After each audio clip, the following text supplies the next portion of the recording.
Disappearing Number is a piece of theatre which takes as its starting point a relationship in 1914 between the English mathematician G.H. Hardy and an impoverished Brahmin mathematician from South India, from Madras, called Srinivasa Ramanujan. Dear sir, I beg to introduce myself to you as a clerk in the accounts department of the Board Trust Office at Madras. G.H. Hardy was the only major mathematician at the time to whom Ramanujan wrote, who recognised what a talent he was. Should we just do this again?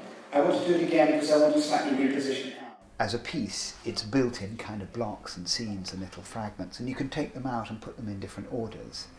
And that's one of the things that we would do. We would play around. We'd say, let's put that bit here and that bit there, and at once the meaning starts to change.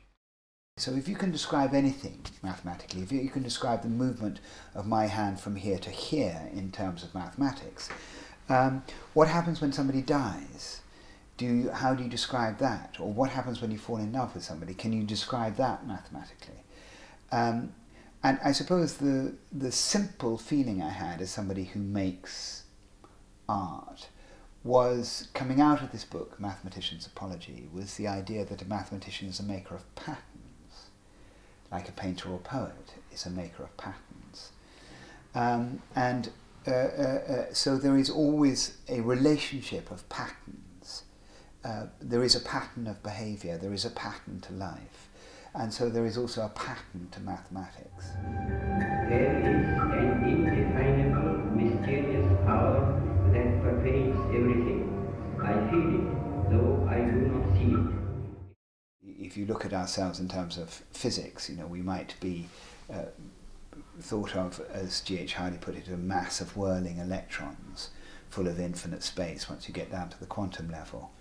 And so there is an enormous sense of illusion in terms of who we are and where we live. We can break ourselves down into smaller and smaller elements to the point where we might say, well, we don't know what we are. Perhaps we are an idea in the mind of God.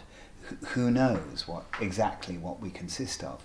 Whereas the number 317 cannot be broken down. 317 is a prime number not because you say so or I say so, but because it is so, because that's the way mathematics is created. All these ideas simply start to sort of explode everywhere, and what we do is we put out paper everywhere all around the room, and there are books, there are videos, there are CDs, there are computers, there are bits of radio, there's equipment. I mean, it's just an absolute mess. I mean, it looks more like a kind of, sculptor's studio than it does a theatre company, because there's shit everywhere. So in the case of A Disappearing Number, which was about mathematics, and I didn't know anything about mathematics, one of the things I did was I gathered together some of the people that I collaborate with and thought I might collaborate with on this piece.